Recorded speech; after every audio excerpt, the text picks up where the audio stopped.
Hello, मी प्राची घोसाळकर SISच्या प्लॅटफॉर्मवर परत तुमचं एकदा स्वागत करते. सो मला वाटतं माझी ओळख आता आहे आपली छान ओळख, त्याच्यामुळे हे सगळं आपण पुढे टाकूयात. SIS नंबर्स इकडे आहेत. माझं येत असलेलं पुस्तक त्याबद्दल मला वाटतं मी नंतर परत कधीतरी डिटेलमध्ये आपण एक वेगळा व्हिडिओ बनवूयात. पण तरीही आणि आज महत्त्वाचं आपल्याला जे डिस्कस करायचं आहे, मी खूप दिवसांनी यूट्यूबसाठी लेक्चर्स करते ॲक्च्युली. महत्त्वाचं आहे ते म्हणजे मी म्हटलं होतं की आपण सिलेबस जसा आहे तसं आपण जाणार आहोत.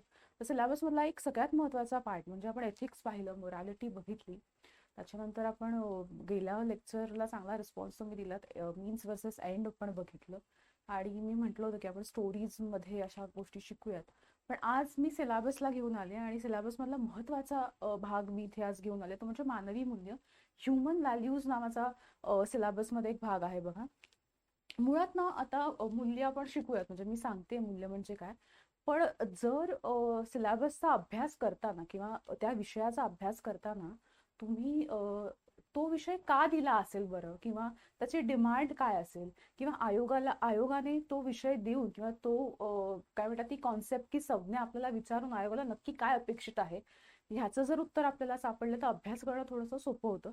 बघा, एक तुम्ही व्हॅल्यूजचा जर विचार केलात, म्हणजे मूल्यांचा जर विचार केलात ना, तर युनिव्हर्सली ओव्हरऑल एक 3 प्रकार आपण बघूयात. म्हणजे मूल्याचे 3 प्रकारात आपण वर्गीकरण करू शकतो. ते म्हणजे एक असतं मानवी मूल्य, म्हणजे ह्युमन व्हॅल्यूज जे आपण आज बघणार आहोत. त्याच्यानंतर असतात त्या म्हणजे मूलभूत मूल्य असतात, एक फाउंडेशनल किंवा फंडामेंटल म्हणू शकतो आपण. व्हॅल्यूज असतात जी मूलभूत असतात.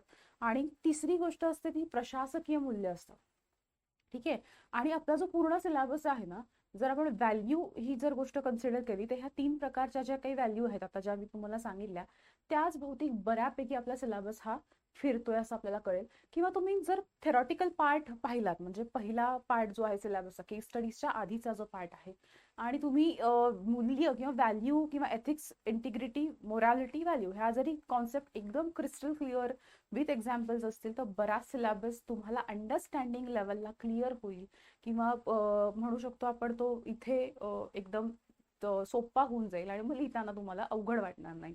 तर मी म्हटलं की ह्युमन व्हॅल्यूज आपल्याला घ्यायचे. मग लक्षात घ्या की का ह्युमन व्हॅल्यूज शिकायचे. बरं बघा, ह्युमन व्हॅल्यूज तुम्हाला काय शिकवतात, तर तुम्हाला ना चांगला माणूस बनायला शिकवतात. आता प्रशासनामध्ये प्रॉब्लेम काय होतो माहितीये का, आपण जेव्हा प्रशासकीय अधिकारी होणार तुम्ही किंवा व्हालच, तर काय होतंय की आपल्या ज्या लेन्सेस आहेत, म्हणजे आपला जो दृष्टिकोन आहे ना समाजाकडे पाहण्याचा, तो थोडासा दूषित म्हणण्यापेक्षा ना खूप फिल्टर्स आपण त्याला लावलेले असतात. म्हणजे मग कधी कधी जातीयवाद असतो, जातीचा फिल्टर असतो, कधी धर्माचा फिल्टर असतो, कधी सुशिक्षित अशिक्षित ह्याचा फिल्टर आपण लावून एखाद्या पर्टिक्युलर व्यक्तीकडे किंवा समाजाकडे पाहत असतो. रिजनलिझम असतं, म्हणजे प्रादेशिक वाद असतो. कारण तुम्ही जेव्हा अधिकारी होणार तेव्हा तुमच्याच प्रदेशात तुम्हाला काम करायला मिळणार आहे असं काही सांगता येत नाही, त्याच्यामुळे ते असतं. तर प्रशास आयोगाचं म्हणणंच असं आहे की अधिकाऱ्यांनी कसं हवं तर किंवा मुळात आयोगापेक्षाही प्रशासकीय अधिकारी, आदर्श प्रशासकीय अधिकारी कसा असला पाहिजे किंवा कशी असली पाहिजे, तर ती समोरच्या व्यक्तीकडे माणूस म्हणून बघे. हे सगळे जे काही पडदे आहेत, जे फिल्टर्स आहेत, जात आहे, धर्म आहे, किंवा प्रादेशिक वाद आहे, किंवा आणखीन शिक्षण आहे, ह्या सगळ्या गोष्टी बाजूला सारून एक माणूस म्हणून त्या व्यक्तीकडे बघेल आणि माणूस म्हणून त्या व्यक्तीचे प्रॉब्लेम सॉल्व्ह करणं हेच मुळात अधिकाराचं काम आहे, बरोबर ना. तर ते प्रॉब्लेम्स माणूस म्हणून सॉल्व्ह करू शकेल. किंवा मानवतावाद ही जी जी काही आपली जागतिक मूल्य आहे हे आपलं, किंवा युनिव्हर्सल व्हॅल्यू जी आहे, तर मानवतावाद हे मीन ठेवून तेच एंड पण ठेवेल. म्हणजे आपल्याला शेवटी कुठे पोहोचायचंय अधिकारी म्हणून, किंवा ऍडमिनिस्ट्रेशन गुड गव्हर्नन्सला कुठे पोहोचायचं, तर ह्युमॅनिटीकडे पोहोचायचंय.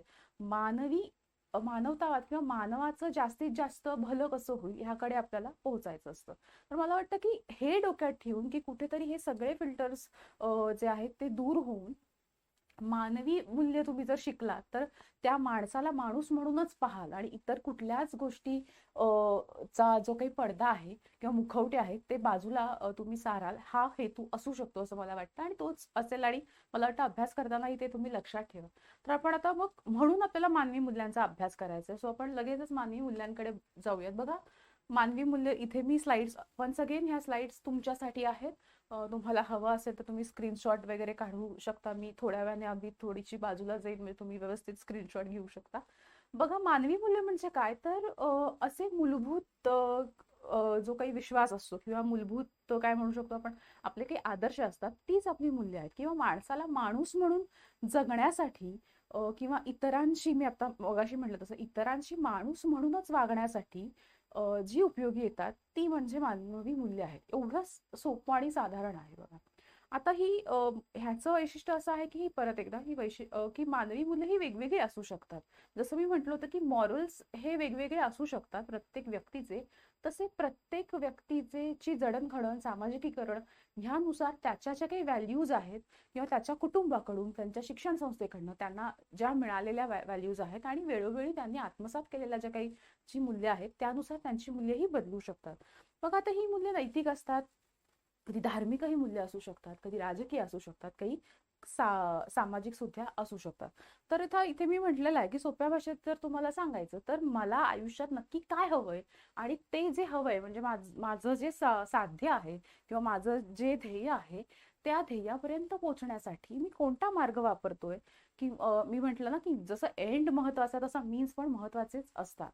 सो ते एंड पर्यंत पोहोचताना मी कोणते मीन्स वापरतोय, मग मला आयुष्यात नक्की हवंय काय, हे तुम्हाला तुमची मूल्य ठरवून देतात. इथे उदाहरण मी दिलेलं आहे की पैसा महत्वाचा आहे की प्रामाणिकपणा महत्वाचा आहे की सत्ता महत्वाची आहे. तर काहींसाठी पैसा महत्वाचा असू शकतो आणि पैसा महत्वाचा असण्यात अजिबातच काही चूक नाही. काहींसाठी सत्ता महत्वाची असू शकते, ती महत्वाची असण्यातही काही चूक नाही, कारण मग त्या व्यक्तीच्या सामाजिकीकरणाचा किंवा जडणघडणाचा तो भाग आहे. इथे कुणीही कोणाला जज करायचं नाही. फक्त सांगण्याचा मुद्दा असा आहे की प्रत्येकाच्या जडणघडणीनुसार प्रत्येकाची व्हॅल्यू किंवा मूल्य ही वेगळी असू शकतात. बघा, काही मूल्य अशी आहेत की ती वेगळी असू शकतात, पण काही मूल्य अशी आहेत की अत्यंत रिजिड आहेत, युनिव्हर्सल आहेत. म्हणजे जसं की अहिंसा किंवा करुणा, ह्या अशा काही मूल्य आहेत की प्रेम, ह्या की ती जागतिक आहेत. ती त्या अशा काही मूल्यांनाही जगात वावाच मिळणार आहे.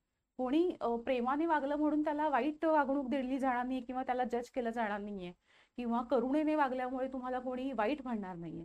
सो दोन प्रकार आहेत मूल्यांचे. आपण मला वाटतं ते पुढे बघूयातच. ठीक आहे. सो इथे एक वाक्य मी म्हटलेलं आहे, तुम्ही उत्तरात तुमचं वापरू शकता की मूल्य ही आपल्या वर्तनाचे इंजिन असतात. असं समजा, आपण जे वर्तन करणार आहोत त्याला पॉवर पॅकिंग देणारं काम कोण करतं, तर आपली मूल्य ही करत असतात. आता इथे मी काही वैशिष्ट्य सांगितलेली आहेत बघा. एक शॉर्ट मध्ये मी इथे घेते बघा, परत सांगते, ह्या अशा लेक्चर सिरीज मध्ये, युट्यूबच्या लेक्चर सिरीज मध्ये इन डिटेल जाणं तसं शक्य होत नाही. सो एक क्विक आपण काय म्हणतो, एक लुकआउट आपण त्या सिलेबसचा घेत असतो. इन डिटेल आपण ऑफलाईन ऑनलाईन लेक्चर्स मध्ये जाणारच आहोत. ऑलराईट. सो मूल्यांची वैशिष्ट्य बघा, प्रत्येक व्यक्तीला इष्ट मार्ग दाखवणं, म्हणजे जो काही अचूक मार्ग आहे, जो काही राईट पाथ आहे, जो काही बरोबर मार्ग आहे, तो दाखवण्यासाठी किंवा त्या मार्गाने जाण्यासाठी प्रवृत्त करण्याचं काम कोण करत असतं, तर त्याची ती मूल्य करत असतात. त्याच्यानंतर जीवनाला दिशा देणं, डिरेक्शन देणं, ही जी काही काम, म्हणजे परत एकदा की एंड पर्यंत पोहोचायचंय तर कोणती दिशा मी वापरायला हवी किंवा योग्य दिशा मी वापरायला हवी, हे काम सुद्धा कोण करत असतं, तर ही मूल्यच करत असतात. त्यानंतर आता इथे म्हटलं की एक संस्कृतीचा एक आवश्यक घटक आहे. तर प्रत्येक मी म्हटलंय की माझी मूल्य आहेत. मी ज्या समाजाला बिलॉंग करते, ज्या समाजातून येते, त्या समाजाची मिळून एकत्र अशी वेगळी मूल्य असू शकतात. त्याच्यामुळे समाजाची एकत्रित मूल्य आणि मग ते काय होतं, आपसुकच संस्कृतीचा एक भाग बनतात. त्यानंतर इथे मी सांगितलंय की एक चारित्र्याचा एक सूचक आहे. माणसाचं चारित्र्य कसं आहे हेही ती मूल्य ठरवत असतात. तुमची मूल्य काय म्हणतात ना, एक हळूहळू तुमचं कॅरेक्टर बिल्डअप करायला मदतही करत असतात. आता इथे एक वाक्य बघा, म्हटलं की मूलभूत मूल्य प्रामुख्याने घरातच शिकली जातात. म्हणजे काय, तर मूल्यांचा जो बेसिक स्त्रोत आहे ना, मी म्हटलं बघा, मूल जन्माला आलं ना की सामाजिकीकरणाचा पहिला घटक कोण आहे बाळाचा, तर कुटुंब आहे. म्हणजे आई वडील आणि मग इतर कुटुंब असे असतात. बरोबर आहे. त्याच्यामुळे मूल्य कुठून येतात प्रामुख्याने, तर घरातूनच येतात. ती घरातच शिकली जातात. परंतु इथे मी म्हटलं की अनुभवाने कालांतराने ती बदलत जातात. कारण मग कुटुंबातनं मग ते जे मूल आहे ते शाळेत जाणार, शिक्षण संस्थांमध्ये जाणार, मंडळींमध्ये जाणार, आणखीन पुढे जगात काय म्हणतात ना, जग अनुभवायला जाणार आणि त्यानुसार ते बदलत असतं. ह्याच्यावर मला आता क्लिक होतंय पटकन. 2025ला मला वाटतं आत्ताची जी मेन्स झाली म्हणजे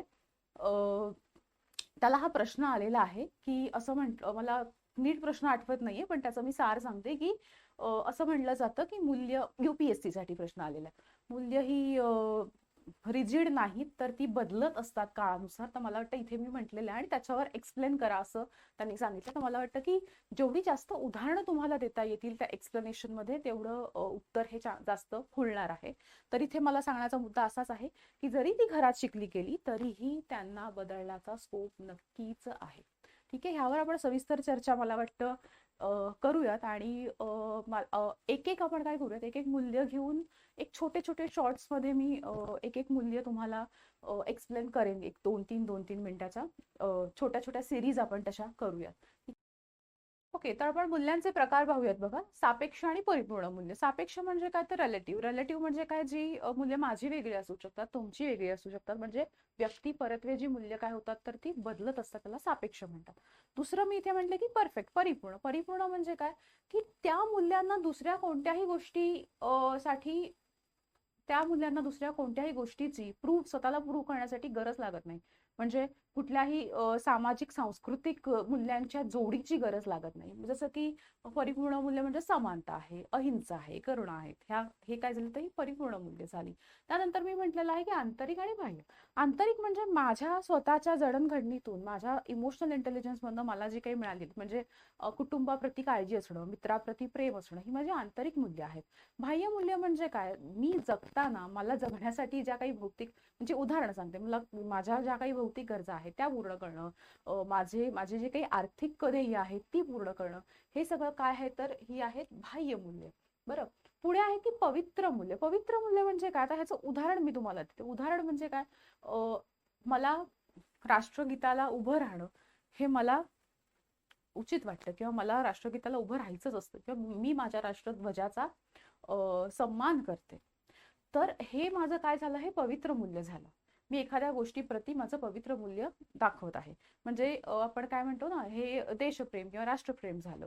किंवा पवित्र मूल्य एखाद्या पर्टिक्युलर धर्माबद्दल, किंवा मी ज्या धर्माला फॉलो करते, मी ज्या धर्मा प्रती काय म्हणतात ना आपण, मी ज्या धर्माप्रती आदर बाळगते, त्या धर्मासाठी मी जी काही मूल्य पाळते ती असतात पवित्र मूल्य. आणि जनरली पवित्र मूल्य ही थोडी रिजिड असतात. म्हणजेच काय, तर ती पटकन कुणासाठी बदलली जात नाहीत. ठीक आहे. त्यानंतर इथे म्हटलं की वैयक्तिक मूल्य आणि सामुदायिक मूल्य. वैयक्तिक मूल्य म्हणजे काय रे, तर वैयक्तिक म्हणजे वन्स अगेन माझी स्वतःची मूल्य, म्हणजे माझी आहे. म्हणजे मी नॉनव्हेज खात नाही, हे माझं मूल्य आहे, कारण मला भूतदया आहे, मला किंवा माझ्या धर्माने मला ते काही घालून दिलेलं आहे, किंवा माझ्या समाजामध्ये ते खाल्लं जात नाही. हा माझा वैयक्तिक मूल्यांचा भाग झाला.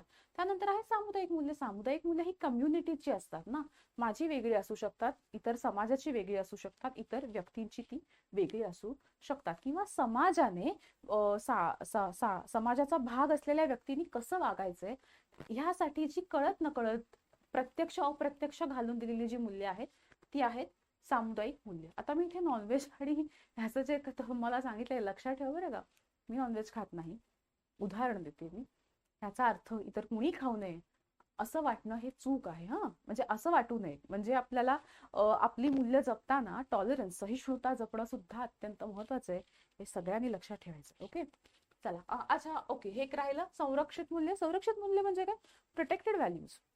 म्हणजे काहीही झालं ना, माझा कोणताही फायदा झाला ना, तरी मी ते करणार नाही, त्याला प्रोटेक्टेड व्हॅल्यूज म्हणतात. म्हणजे याचं उदाहरण द्यायचं झालं तर, मला कोणी सांगितलं की तू या माणसाला मार, म्हणजे मग तुला आम्ही कोटी रुपये देतो, किंवा तुझं भलंच भलं होईल, किंवा आणखीन काहीतरी, किंवा बळी दे आणखीन, असं काहीतरी सांगितलं तरी मी ते करणार नाही, कारण ते माझं प्रोटेक्टेड मूल्य आहे. किंवा एखाद्या प्राण्याचा बळी दे, तर भूतदया हे माझं काय आहे तर प्रोटेक्टेड व्हॅल्यू आहे, संरक्षित व्हॅल्यू आहे, त्याच्यामुळे मी ती करणार नाही. म्हणजे कोणताही कितीही मोठा फायदा असला तरी मी जेव्हा माझी मूल्य कॉम्प्रोमाइज करत नाही, त्याला म्हटलं जातं तर संरक्षित मूल्य. ठीक आहे, मला वाटतं इथेपर्यंत तुम्हाला क्लिअर असेल. म्हणजे once again I am saying की आपण ऑनलाईन बॅचला नक्की ॲडमिशन घ्या किंवा ऑफलाईन बॅच सुरू आहेत.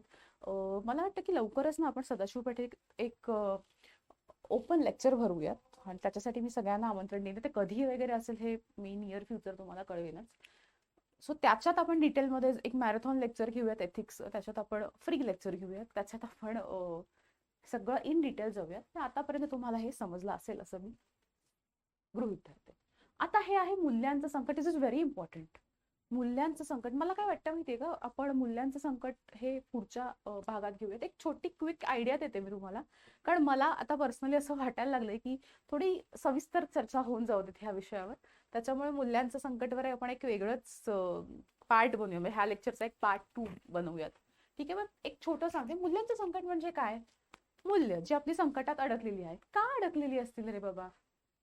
तर आता इथे मी काय म्हटलंय की पूर्वापार चालत आलेल्या ज्या काही गोष्टी आहेत, नैतिक मूल्य आहेत, आणि आता कंटेम्पररी मध्ये ज्या काही गोष्टी चालू आहेत त्यांच्यातला जो काही द्वंद्व आहे ना, आणि मग माणूस म्हणून जगताना आपला फायदा काय, मग भौतिक सुख काय आहेत, किंवा जास्तीत जास्त जो आपला काही भौतिकवाद मटेरियलिझम वगैरे वाढलेला आहे, आणि मग आपली जी काही बेसिक व्हॅल्यूज आहेत, भारतीय म्हणून आपल्याला काही व्हॅल्यूज आहेत, किंवा एक समाज म्हणून आपल्या ज्या काही व्हॅल्यूज आहेत, किंवा एक जगाचा नागरिक म्हणून आपल्या ज्या काही व्हॅल्यूज आहेत, त्या कॉम्प्रोमाइज होत आहेत का, ह्यावर आपण पुढच्या लेक्चरमध्ये सविस्तर चर्चा करू. ठीक आहे. थँक्यू.